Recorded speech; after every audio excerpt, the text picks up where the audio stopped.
HR leader, and he's the Chief People Officer of Big Basket. We're really going to delve into the unique challenges that women are facing navigating their careers with practical tips and advice on how to overcome them. So, Hari is the CPO at Big Basket, and he's a well known startup guy. He's an IITian and IIM graduate, and he has spent long years at Tata Steel, first as an engineer and then in HR. He has also been through two mergers and acquisitions. He believes in startups, jargons don't count because one has to execute, perform, and make things happen in real time. Hari discovered the kick in working for high growth companies. He worked at Daksh, where he was instrumental in growing the employee strength from 2,000 to 25,000 people. So, Hari, a very, very warm welcome. We're so excited to have you here today. Thank you so much, Sukirti. I'm excited to be on your show. Absolutely Aw- excited. Awesome. So, Hari, let's just delve into it. You've been in so many roles, you've been at so many leading startups, you've led teams with like 25,000 people. So, you've seen lots of women and you've seen lots of women trying to rise in their career. So, what do you feel is the biggest challenge that women face? I think the biggest challenge is a huge mindset. I think that has developed over centuries. The humongous amount of voluntary, involuntary, negative bias that has accumulated is the biggest constraint. And I think it manifests itself in many ways. It manifests itself in society, and companies are a subsystem or a subset of society, and careers are a subset of what people play, the roles people play in society. So, for instance, there is a big stereotype that men are expected to play leadership roles and women are expected to spend a disproportionate amount of time and take accountability for the home front. So I think that's a very, very big bias. And it plays out in so many very complex ways. I think this is clearly the biggest. For instance, the way women and men get married. Typically, men have married below and women have married upwards, which is men pick women who are younger than them by, a few years. In my parents' generation, my mother Even was 10, maybe 12 10 years years. younger Yeah. to, yeah, 10, 12 years. In my generation, it may be 2 years, 3 years. But still, the man always picks a woman who is slightly younger. And this has long-term career implications because when both begin to work at some point of time, if they do, then the man will always be in a role, typically earning more than the woman.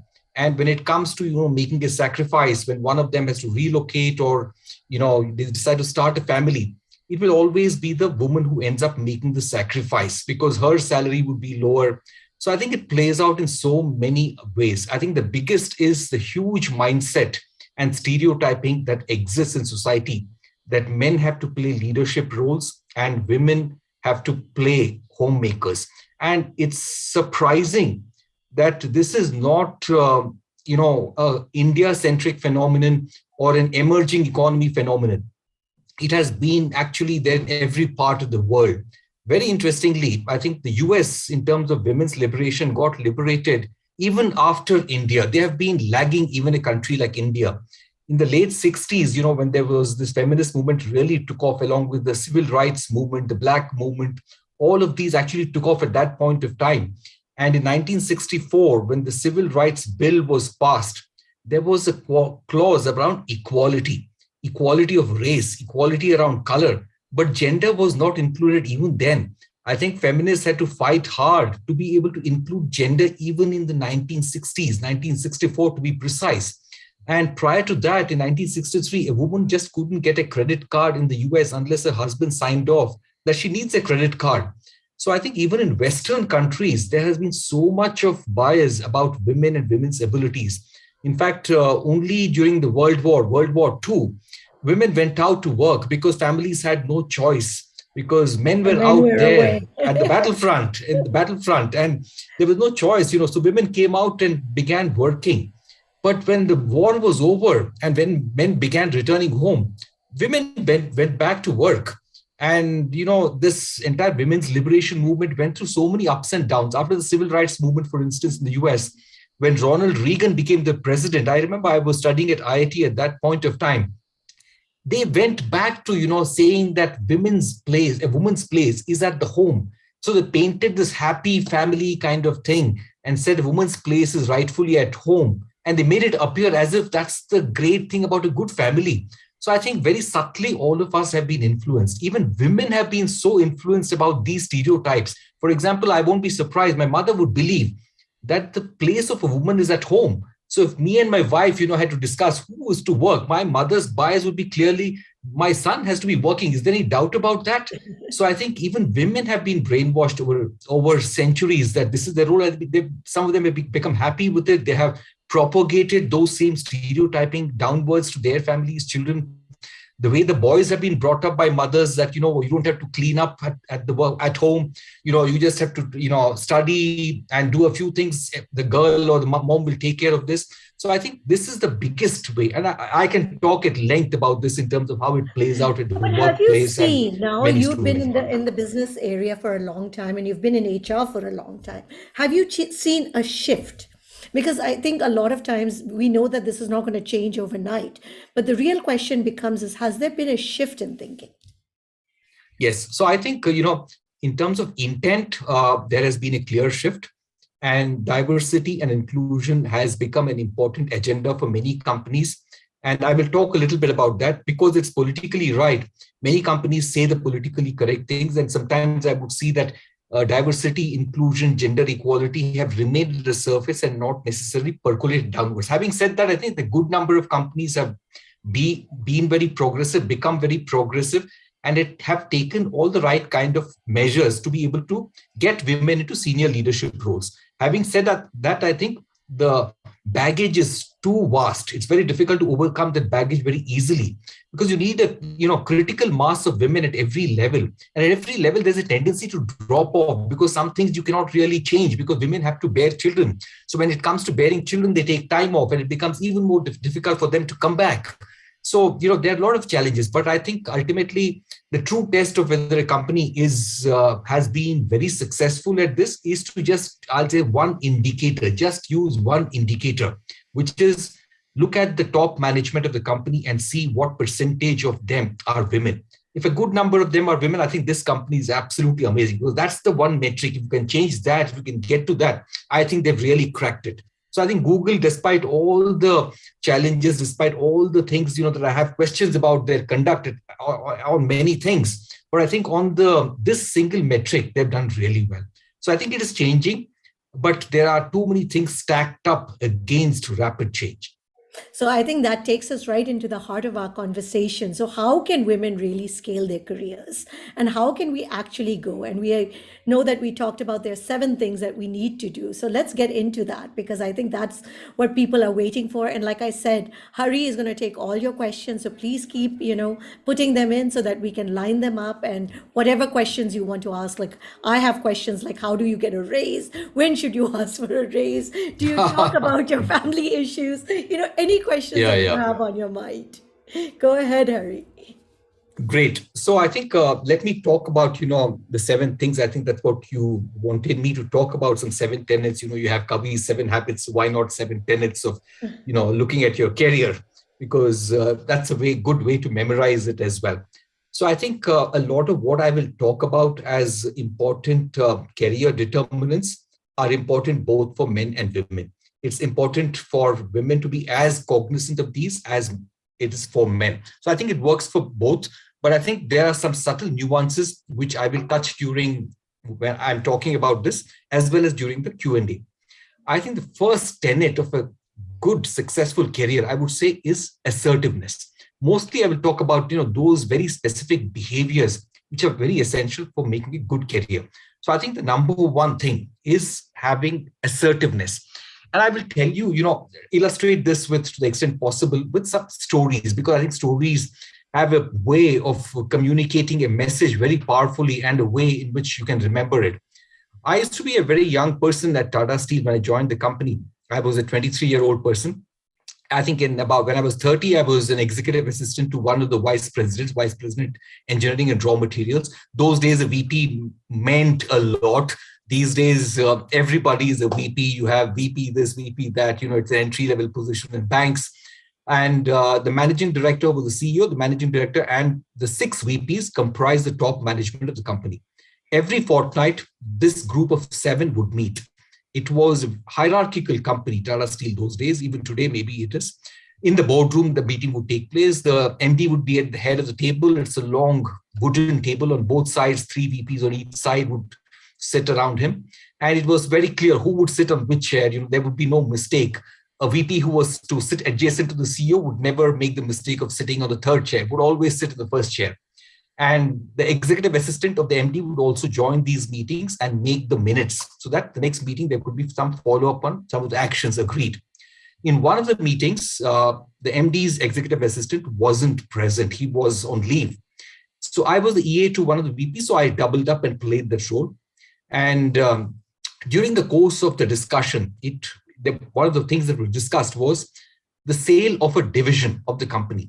And the MD had a point of view, and he expressed it right at the beginning. And one of the VPs, mildly tried to object and find, a fault with that approach or say that was not the best thing to do.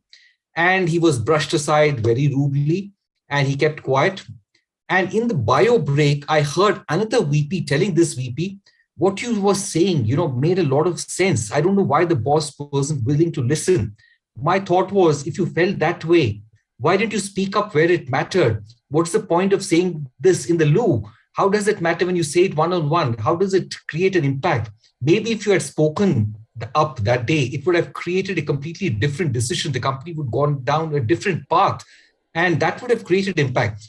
So the lesson in this is that, it is important to be assertive, because by being assertive, you're not only doing good to your career and yourself, but also you're doing good to the company that you're working for. You're able to create impact. So I think it is a foundational trait, being assertive. And I think I'm it going to creates ask you a impact. question here Yes, too, please because interrupt a any lot moment. of women get concerned because when we are assertive, we're taken as being very aggressive. Yes, So, yes. where is that thin line between assertive and aggressive? That's a good point. So I think the way I would put it, which goes back to, go to my other tenet, which is the middle path. I'll just talk about that a little later, but let me address your question. So I think, let me not differentiate between men and women. I would say that, you don't care about what others think. I think it's important to blend in assertive. Assertiveness is very important.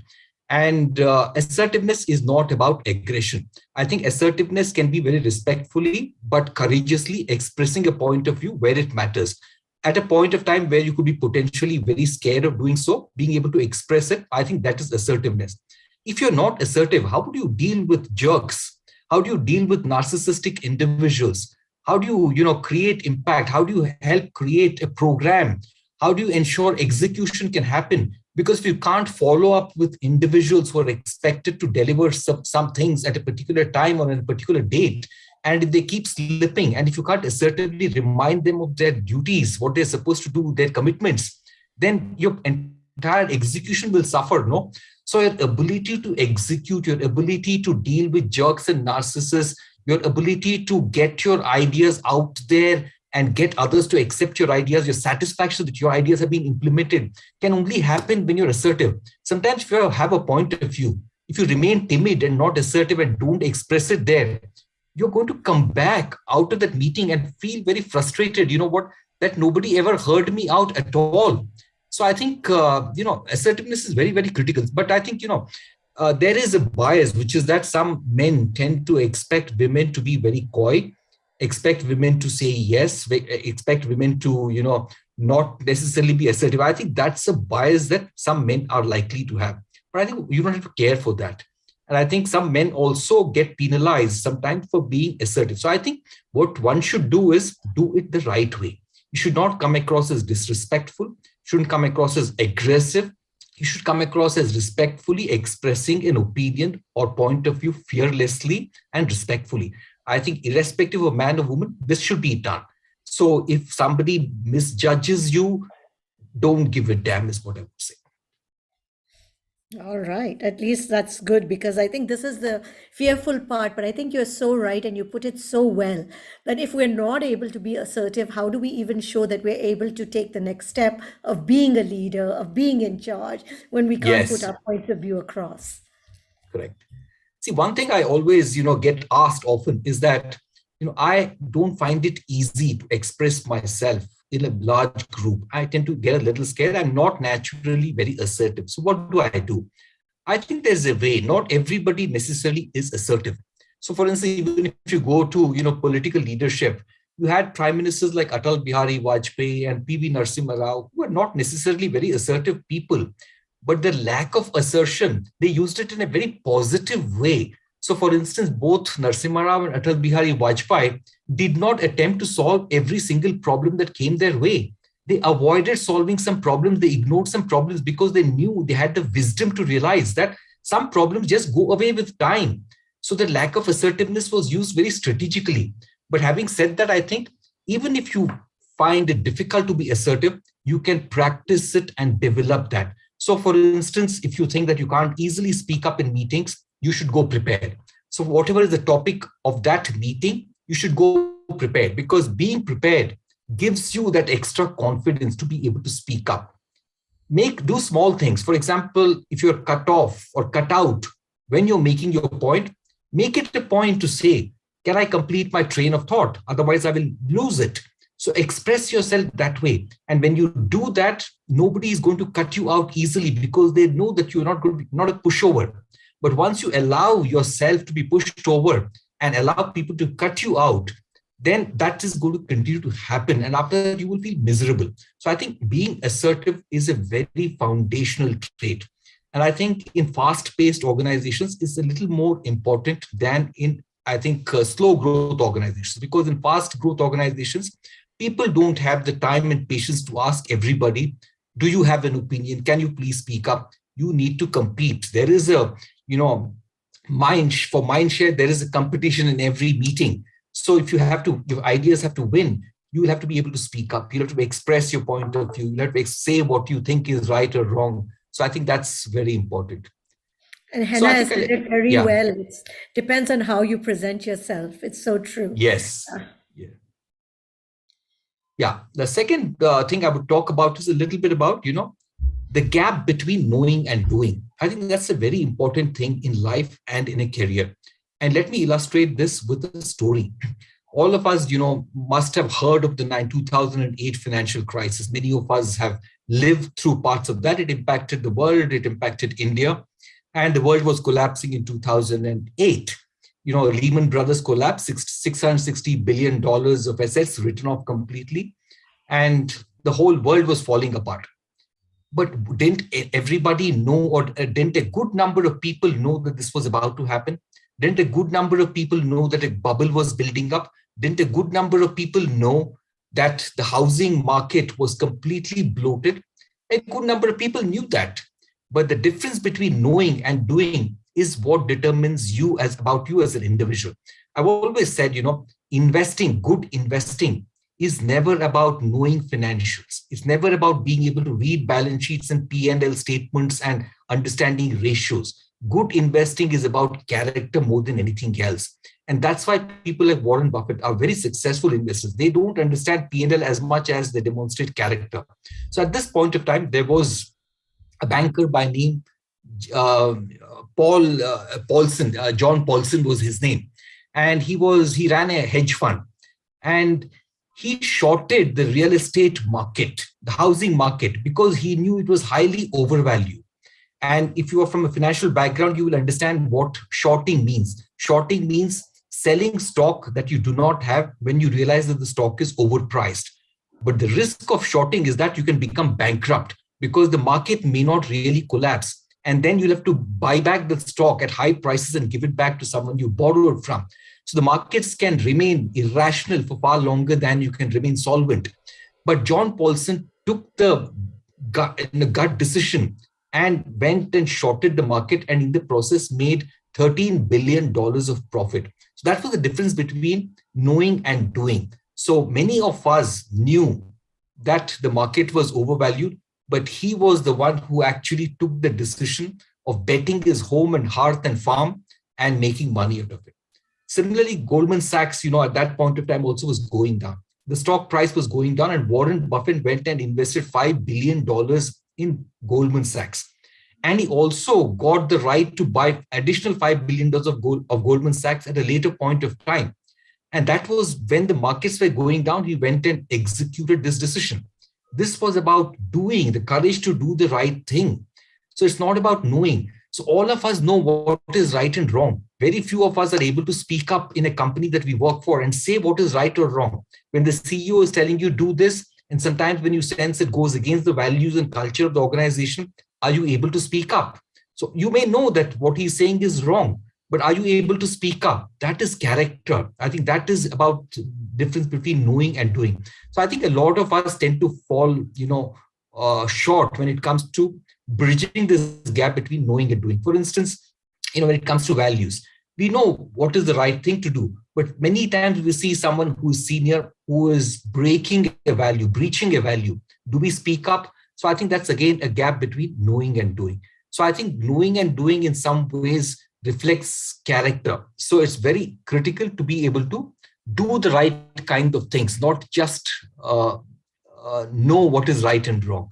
So I think it helps you, do many things.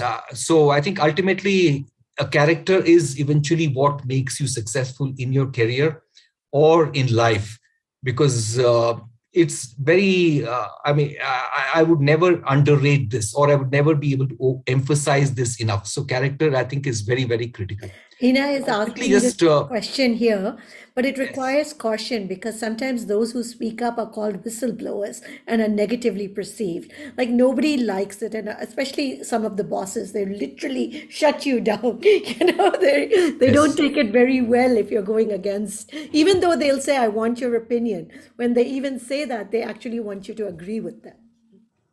Correct. So I understand that not all organizations, not all circumstances are conducive for a free and fair expression of your thoughts.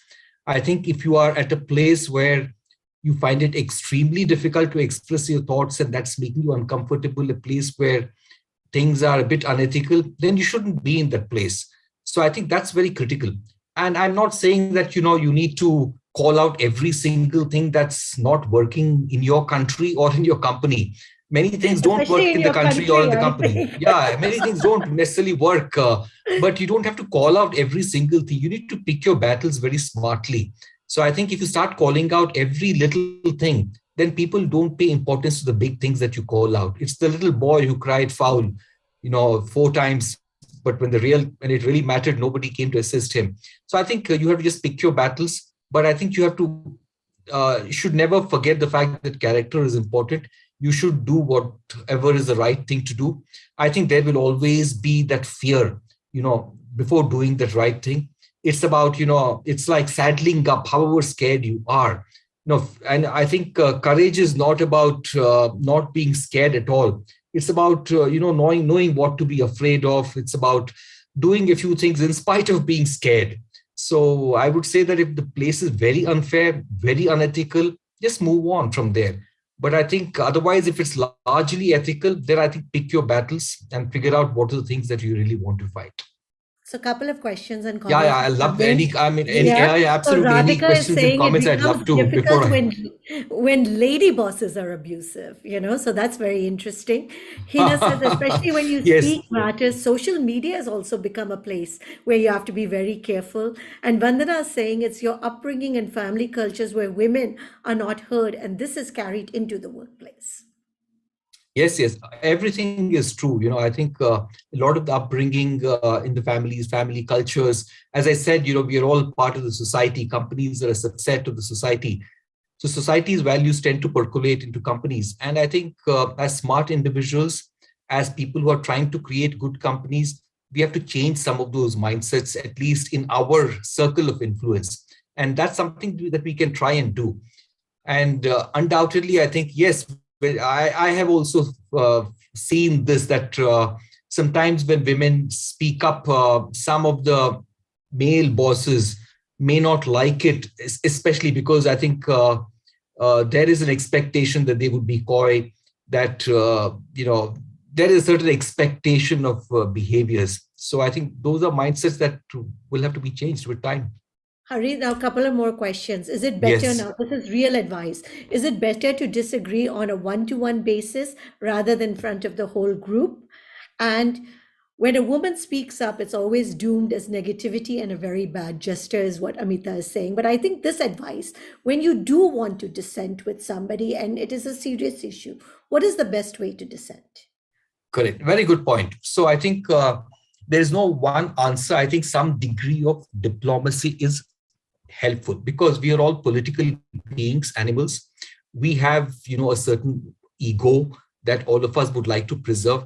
None of us would like to be insulted or being let down in an open forum.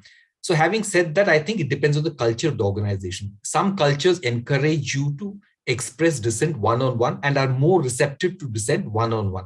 So I think even the most open organizations, you need to follow a balance, which is you need to realize what are some of the issues I can publicly dissent or disagree with, and where do I have to express dissent in private? Where do I call the CEO one-on-one and tell him that this is not the right way of doing it?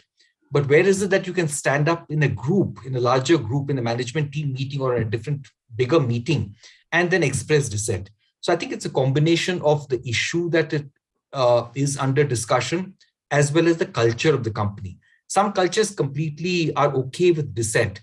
But I think the reality is that, in fact, this is one of the chapters in our book, Diversity Beyond Tokenism, because we've talked about dissent being such an element, fundamental component of diversity, that, every element of diversity, whether it's gender, LGBTQ, race, color, is all embedded under the, ability to tolerate and encourage multiple points of view. So I think ability to live with dissent, encourage dissent, nurture dissent is the most important element of diversity. So many people are not able to do it. Many organizations struggle with dealing with dissent, as a result of which, all bosses or most bosses like endorsement, like that people to say, yes, I agree with you. Yes, you're great. Yes, this decision is good. So I think dissent is not something that all of us find it easy to accept and deal with. So I think as an individual, you need to figure out, again, which battles to pick, where you should express your dissent in a group, where you should express it one-on-one. If you want to fight for a bigger cause, sometimes you need to give up the need to express it in a bigger group and call up your CEO one-on-one and actually convince him. And, these are all styles of influencing. Influencing is a very important component of accomplishing some things.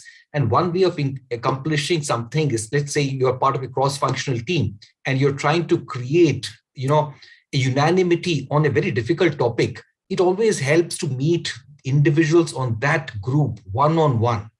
Talk to them, listen to what they feel about it, listen to where they stand, listen to their deep concerns, see how you can factor that, and then bring the entire group into a larger setting where you can then discuss. If you bring the whole group together, leadership group together, and begin to discuss things and surprise people, then you may not be able to get a buy-in. So all of these are techniques of influencing. So where to use one-on-one, where to use, dissent in a group, all of that you need to judge and do. So Hina has some good advice. She's noticed that when she presents facts and figures, when she speaks with confidence and grace, and when I speak to the correct people, she is successful. Lovely. Absolutely. We'll go on to 10 and 3, and then I will take Amita's comment also. Yes, That, yes. yeah. Yeah. So 10 and 3 is, I would say, a middle path. The middle path, all of us know, Lord Buddha was born as Prince Siddhartha. Prince Siddhartha had pretty much everything in life, all material comforts, great family, a lovely young son. But somewhere he was not happy. He didn't find happiness. And all the material comforts didn't give him happiness. So he left everything and, went to the jungle and lived in very difficult circumstances. He subjected his body to all kinds of torture, fasting. At one point of time, he was in a near-death situation. Some women at the riverside actually took him home and saved his life. So at the end of all this, the realization that he came to is something that we have always been taught since when we were kids, which is follow the middle path, which is no extreme is good. So no extreme is good. So take the middle path is such a lovely set of advice for a career as well. I think, no extreme is really going to work. From time to time, we are always faced with this dilemma of either or, this or that, artificially presented binary choices, often mutually exclusive choices. And we get stuck in that, conundrum you don't have to always pick one choice. There's something in between. And sometimes you need to pick, black and white. Sometimes you need to live with shades of gray. And what happens to mediocre people is that where you need to pick black and white, where you need to say what is right and what is wrong, they go around on shades of gray. Where you need to live with shades of gray, they always try to look for simplistic black and white answers. So I think the middle path is a very important broad principle. So I think, for example, in a career, the way it plays out is, should I pick a job that I really love? Or should I love whatever job I get? I think it's not a choice that you have.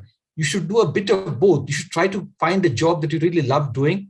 And at the end of the day, you just can't walk out of a job, within 10 days. You should try and see whether you can make it work, whether you can like what you do, because always you don't get what you like. So life, when it comes to a career, is also about this. It's also about the kind of people that you work with, the kind of bosses that you encounter. Sometimes you like them, sometimes they're absolutely amazing, sometimes they're not so amazing.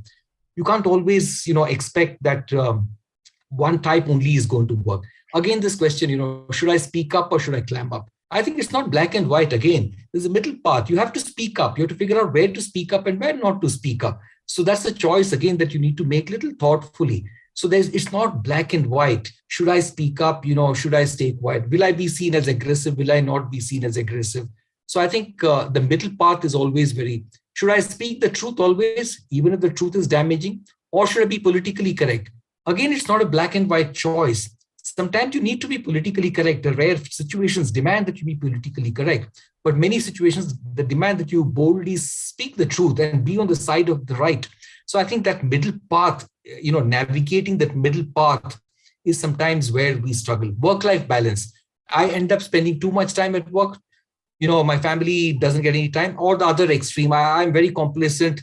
I want to spend a lot of time here. So I think that also is the middle path. You need to figure out and decide what is the right thing to do when it comes to your career. So So, let me pause yeah, here. hurry. Yeah. I'm going to come back because lots of questions are coming in this Yes, because I think questions are better. Yeah. yeah, because a lot of the women definitely feel when we are speaking up, they feel that we are, I think there's audacity. How dare they, or how dare she, I should say, you know.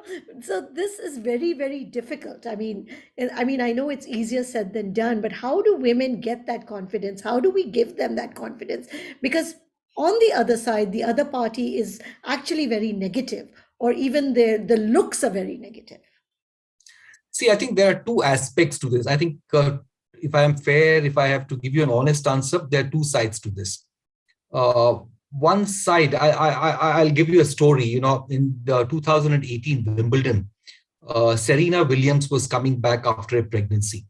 And, she lost the game because she was penalized by umpire Carlos Ramos because she called the umpire a cheat and a liar.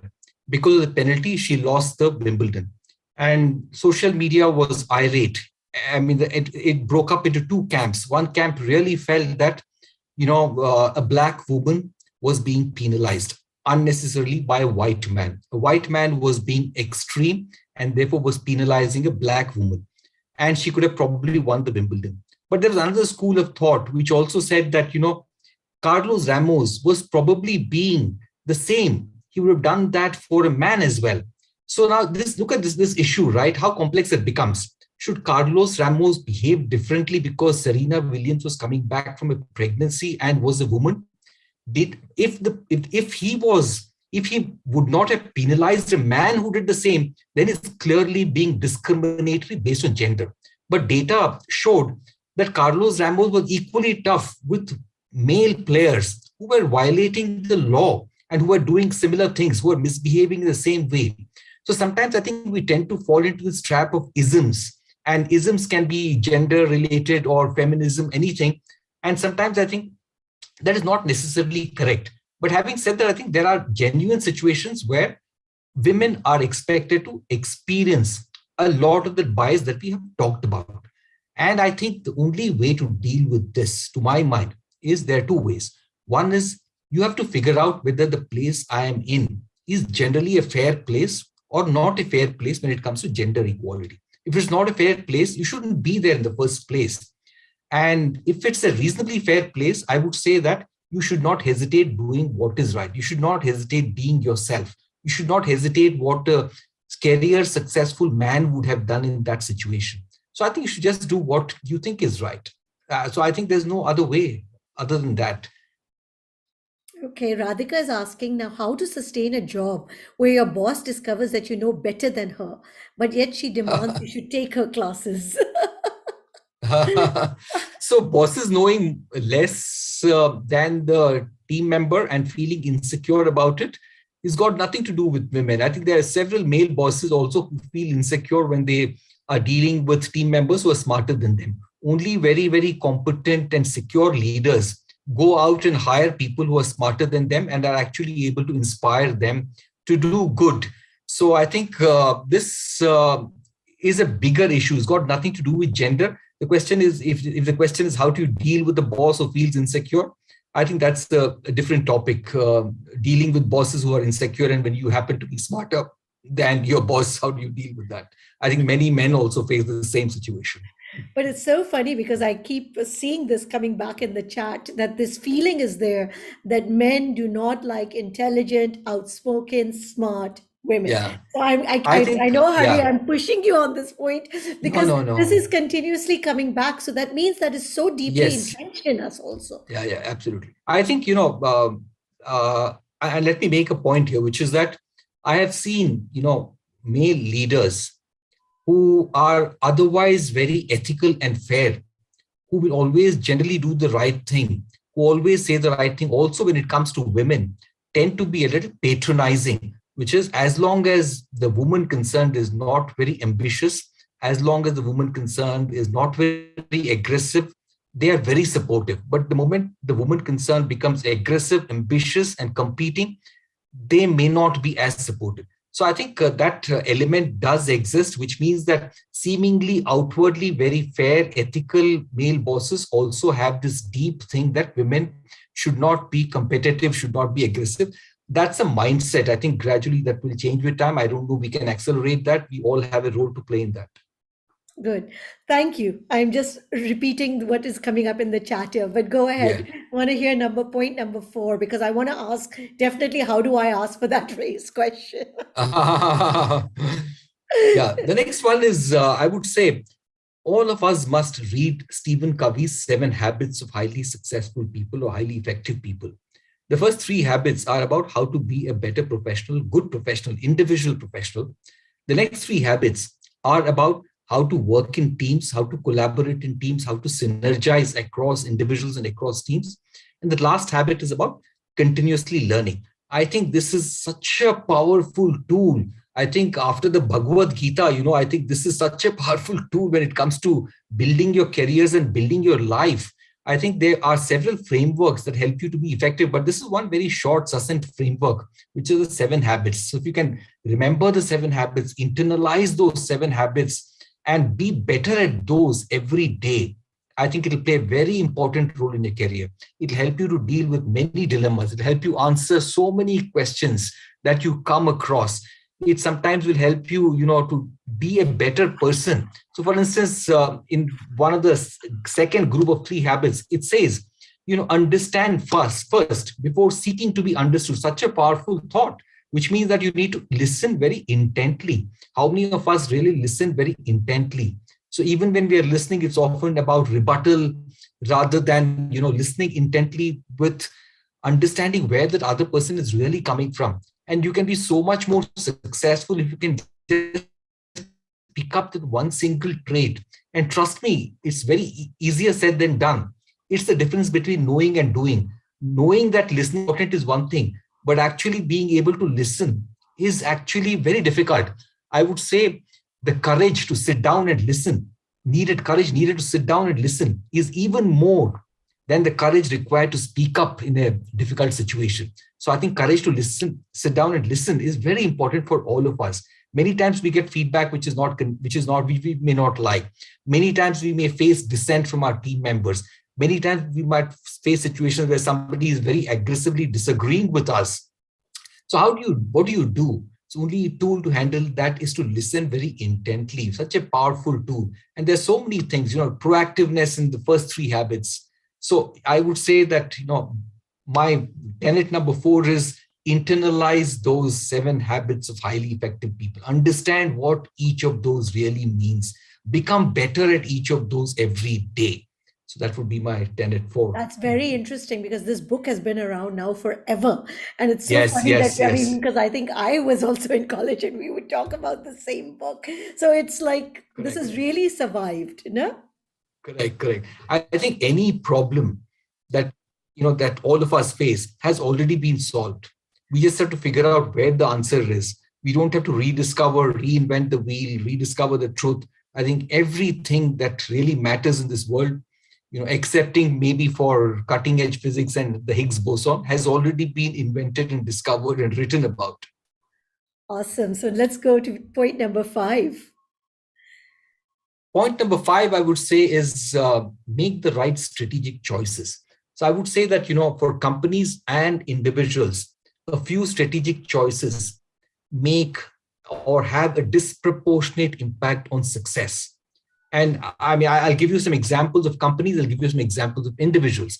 For example, the person you choose to marry makes a very big impact on your life, whether you're a man or a woman. It makes such a big impact on your life.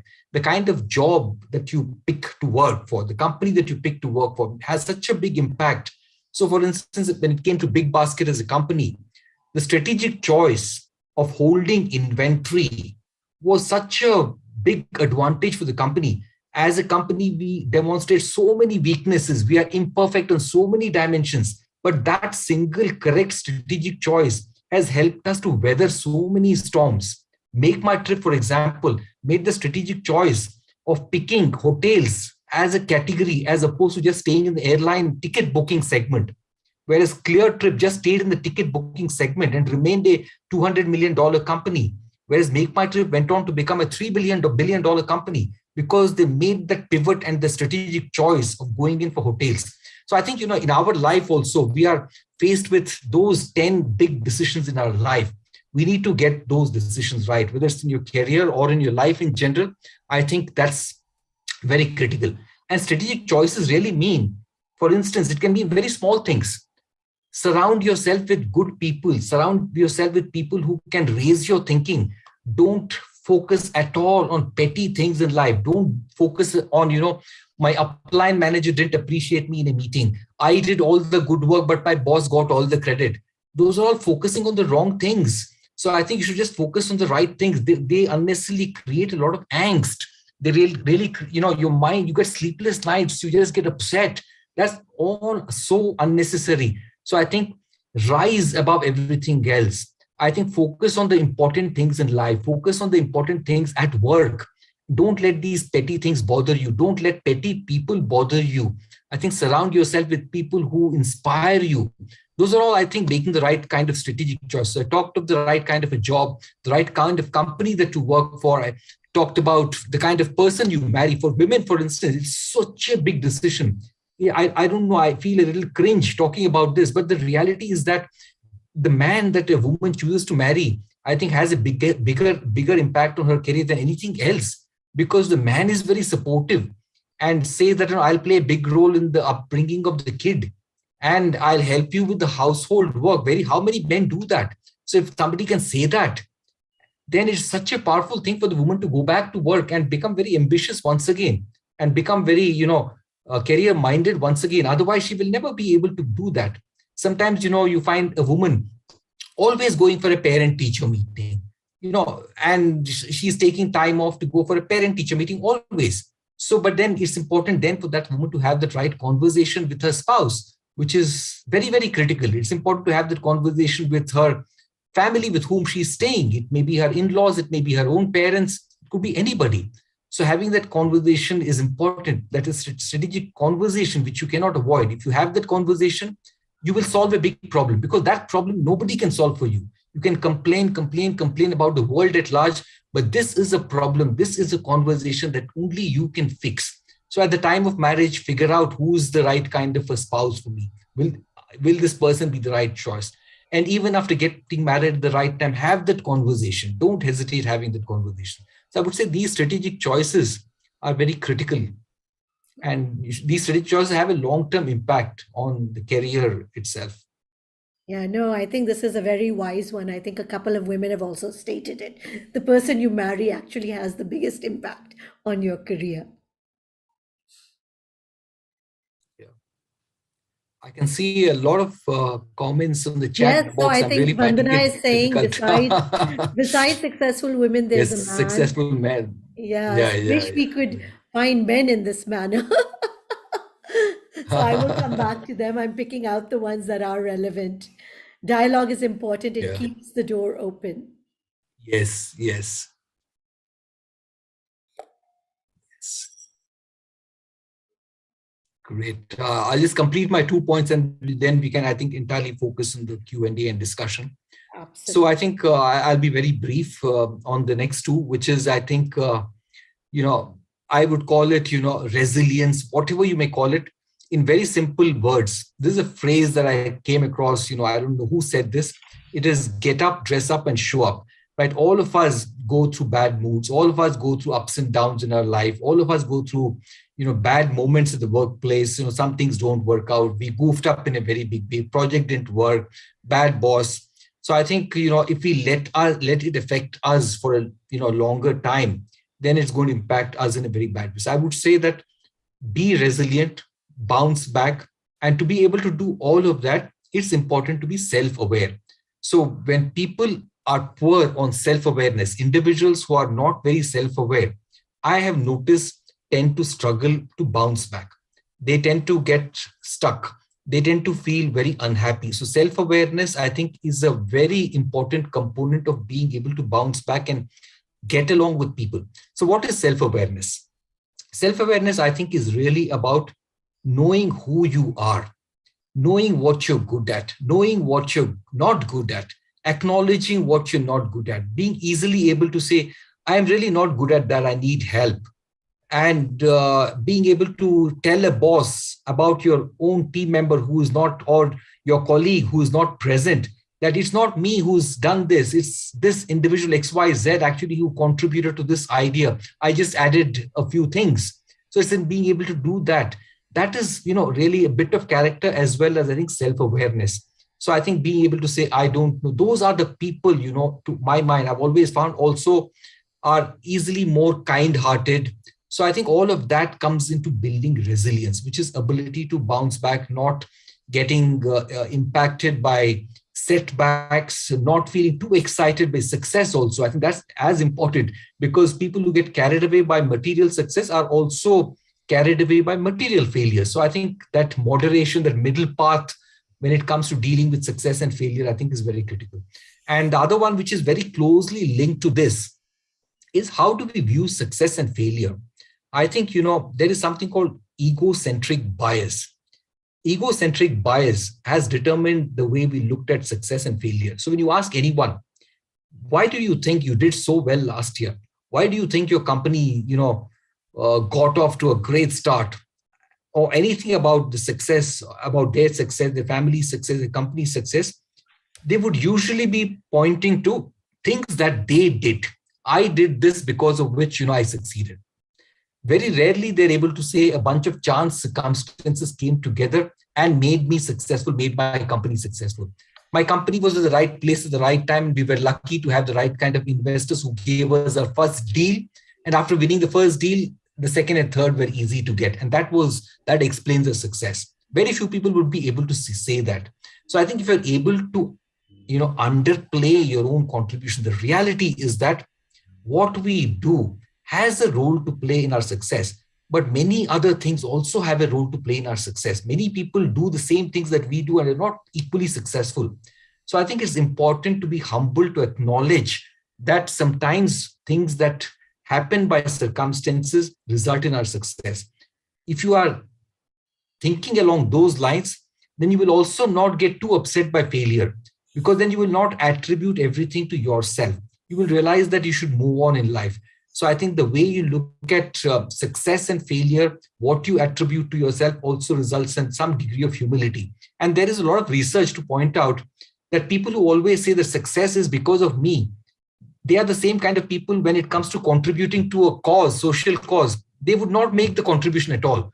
People who were willing to say, or who tended to say that My success is because of these circumstances or these good friends that I had. They were people who made far bigger donations to social causes. They were also good people. So I think that's the last thing. I'll pause here and then we'll get to Q&A. Okay, we're going to have lots of questions. So, first of all, I'm going to ask you the question: how do women ask for that raise, or how do women figure out, because there's a gender pay gap, right? So, we continuously talk about this issue. How, first of all, do you know that are you getting paid the same? And because it's in our mind now and it has been put in our mind. And then how do you kind of correct that problem?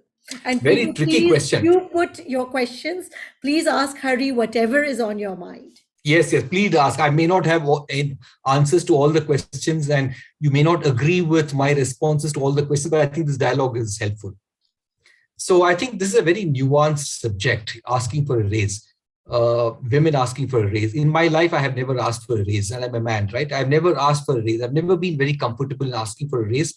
And I've also believed that asking for a raise is not important. So like coming back to the strategic choices point that I made, I have always felt that, focus on working with the right kind of people. So whenever I looked for, assignments in the companies I work for, the things that I look for was, are these a bunch of people who will inspire me? Are these the kind of people I'd like to hang out with? Are these the kind of people I will respect every day? Are these the kind of people I want to get up in the morning and go to?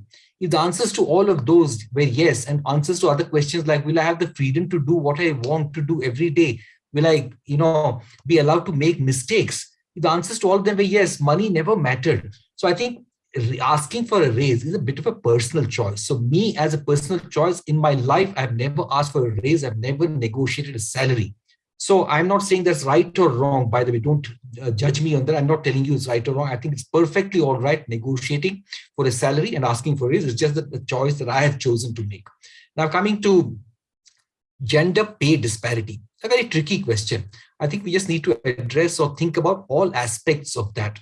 So if you just think of this, right? Just think of a company like Google, think of a company like, a Big Basket, think of a company like Make My Trip or Microsoft.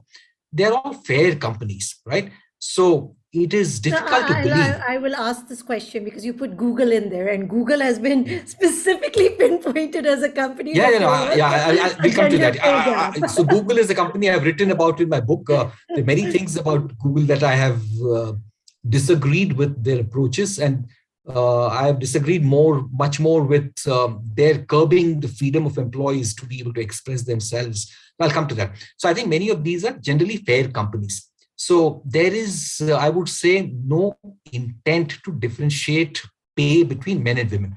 So if you try to understand what really results in this gender pay parity gap, what is the meaning of this statement?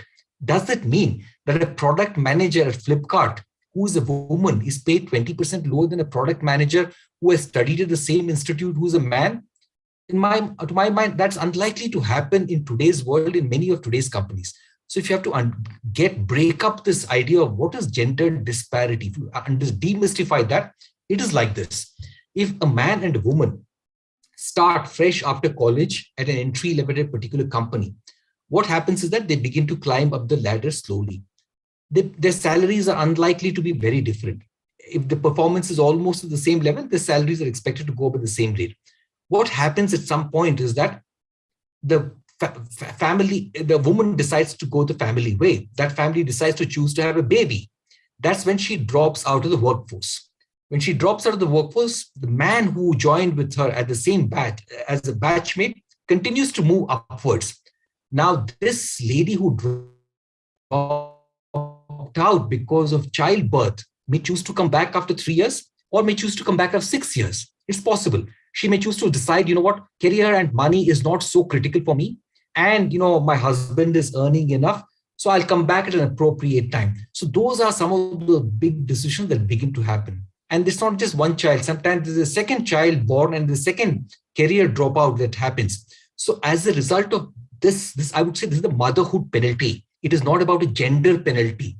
I think mothers face this discrimination and they suffer compared to other working women who don't have children. So it's not about a man and a woman. It's about a woman who has children versus everybody else who can be, everybody else can include women, it can include men also. So I think it's really the motherhood penalty which begins to play out.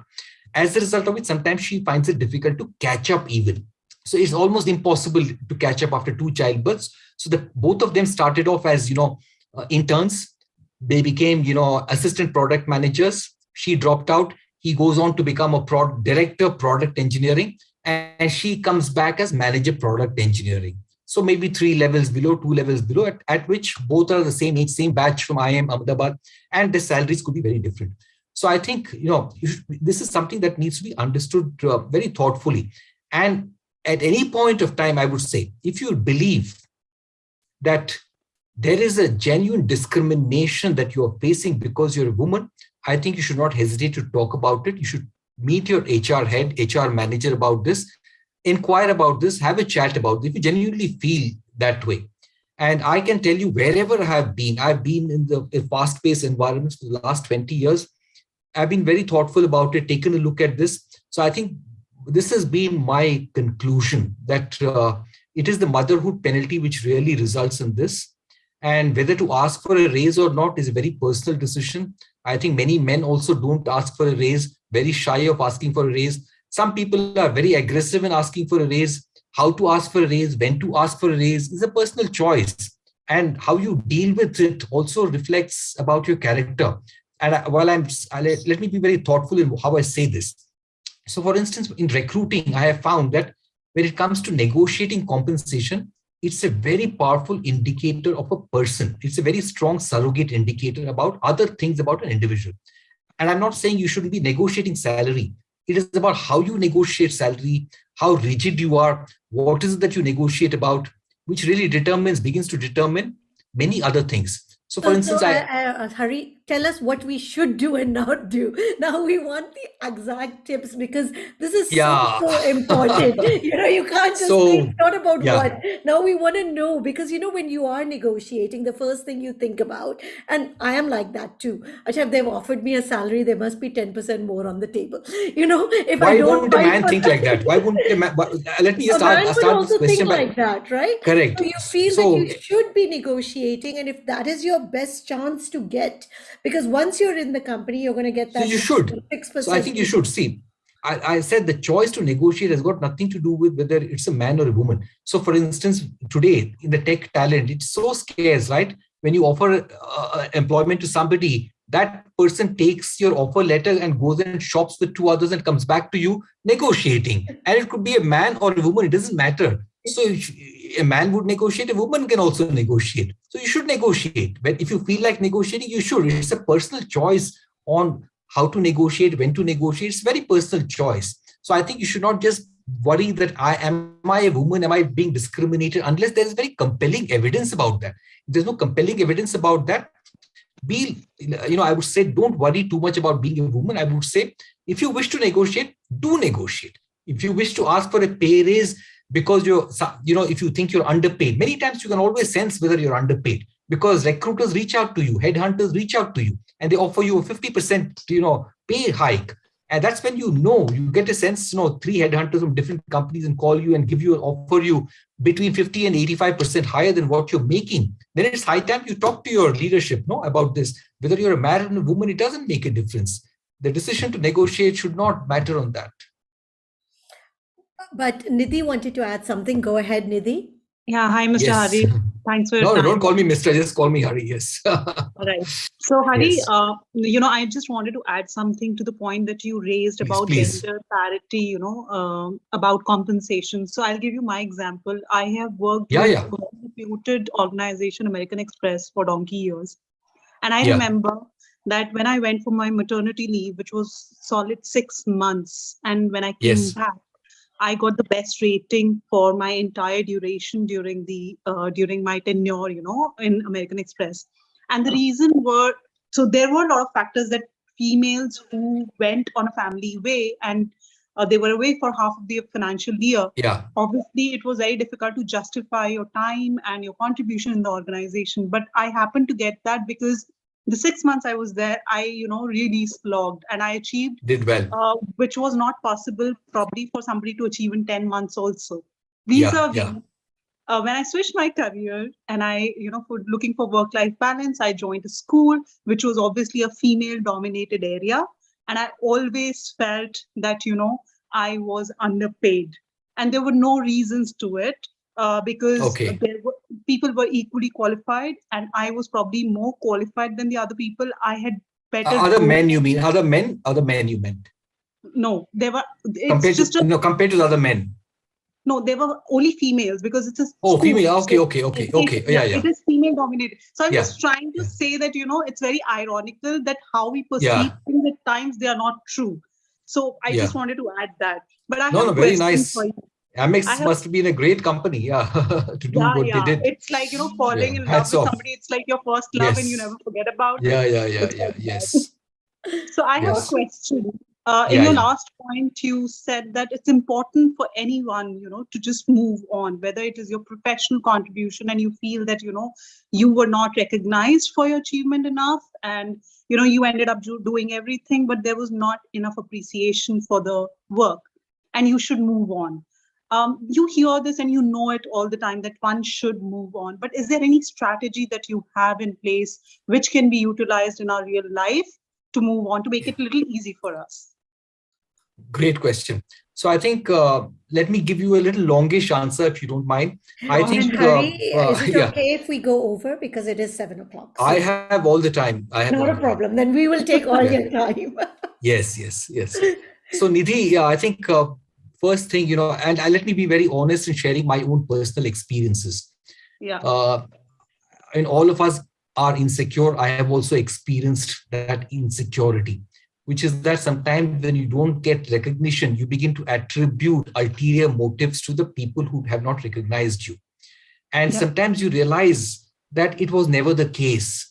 You were unnecessarily agonizing about something that was not worth agonizing, and they were not even giving a damn about that. Very casually, somebody was recognized, they didn't pay enough attention, and you got hurt, and you felt bad about it, agonized a lot, not worth it. Then I think that's one aspect of it. The other aspect is that if you feel genuinely that time and again this is happening, it's not a one-off instance, and time and Yeah. again it's happening. And I think all of us are intelligent people to figure out whether there is an ulterior motive to this, and what is the underlying reason why some of this is happening. Why is somebody doing this? Sometimes a manager might recognize a mediocre person and not a very smart person, because that mediocre person does not pose any threat to that manager, whereas a smart person may pose a threat. So sometimes a smart person, you may not get that recognition. So you need to figure out what exactly is the problem.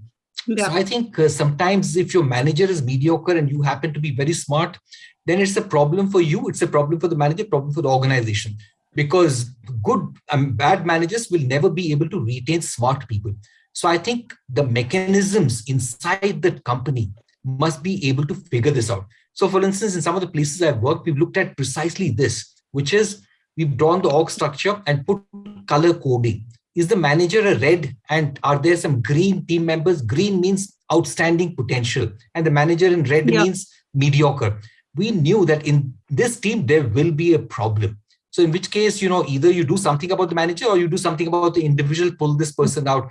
So I think evolved companies should have those mechanisms. Otherwise, individuals will quit and companies need to figure out how to manage that. I'm glad that what I think is a lot in sync with what you're saying, but I'm yet to, I'm sure there are organizations who are practicing it, and I have also witnessed that. But I think this has to reach out to a lot of organizations. Thanks for your time, Sukriti. I've taken a lot of time. Thanks, Not Mr. a Hari. problem. I have Thank to you. share a joke because I'm sorry, Uday, I'm coming to you. So I used to work for Nokia, and it was a Finnish company. And of course, I was in my early career days. So when we used to send stuff to our boss, he would say, "Great work, good job, XYZ." One day we sent him and we got no response. And we were like startled. Okay, did we do something wrong? What happened? And so all of us got the courage and said, we must ask him. So we went and he said, no, I just heard that you Americans need lots of feedback. So I just keep sending him some. So it wasn't really anything. So I agree with you. Sometimes we just take it in our head that, you know what, that it is something more than it is. Udaya, go ahead. Yeah. Hello, Mr. Hari. Thank you so much for Hi the. there. Hi. How are you? Good. Yeah, my question is a little different. Actually, I used to work as HR almost 12 years back, and then after that, I went to Family Way. And since then, I have always been thinking of getting back to work, but then something or the other, has kept me busy. And I was out of the country for the past 5 years, and I just came back. So now that everyone keeps telling me that, you have to get back to work, and there are companies really, encourage mothers to come back. Do you think really, 12 years is such a huge gap? And then I really did not have any opportunity to, keep in touch with the latest HR, updates and all that. So what exactly are the companies looking for people like us, and do they really have some, a couple of posts set aside for returning mothers, or are we really compared with the latest youngsters who are just out of college? These things, many Yeah. things in What's their the heads. gap you said in your career, Udaya? How many years of gap? 12 12, years. 12 12 years years. of gap. So I Yeah. think the way I think companies are thinking about this is that some of the progressive companies are looking at in expanding the talent pool. I think sometimes it's compulsion rather than humane values that are driving some of these decisions. And one Mhm. compulsion is that companies are unable to find good, talented people. Therefore, they are willing to expand the pool to include returning mothers as well. So I would Okay. say that, if you have had a career gap of 12 years, someone your colleague who did not have that career gap of 12 years would Mhm. have gone through a set of experiences, and those experiences would include working with teams, leading teams, solving problems, solving complex problems, building consensus around difficult topics, and overall build character and leadership in an organizational context. Okay. So it will be very difficult for you to be at the same level as someone. Exactly. It will be almost impossible because that person during those 12 years has built capability. So I Yeah. think while you may not be compared to somebody who is entry level because you have picked up some other aspects of life in these 12 years, while you may not have been working for a company, you have learned so many other important things in life in these 12 years. So I think it's for the company to evaluate, figure out where you will fit in, and it will be some decision that they will take. It has to be in your interest. You should like it. And I would say today, full-time employment is not the only way. A lot of people are really moving to the gig model. It's not just the blue collar workers who are in the gig model. I'm finding more and more white collar people who are doing so many interesting things. Many of them are not in a job. They are doing some social, they are supporting a social venture on one side. They're helping somebody else raise money, being an advisor for somebody else. And they're actually doing so many things which actually give so much of fulfillment. So I think you should Yeah. explore that also, because steady job, one job is not always the right way of looking at it. Especially I think when you have a steady family income, you should begin to explore and do things that you like and do multiple things so that it gives you satisfaction. Okay. Okay. Thank you. Thank you so much for all the talk. Thank you. Now, one last question before I let you go, Hari. So, a lot of times we are, of course, looking for the next opportunity, interviewing, networking. What should we be doing, and how should we present ourselves in the best way possible? Because what is it? Because you have interviewed probably so many people. What are those skills that you look at and say, yes, this person is ready or ready to take the next step up? I mean, it depends on what role you're looking at, ready to take the next step up. So I would say that when you're interviewing, you look for 2-3 things. So you're interviewing for a job. So there are certain requirements on that job. And those requirements can be broken up into 2 areas. One is understanding of the domain and leadership qualities that are essential to perform on that job. So one will evaluate for both. And the fundamental thing, which is foundational, even more important than these two, are values. So for instance, if somebody in a meeting finds it very difficult to say, I don't know, for me, that's a big red flag.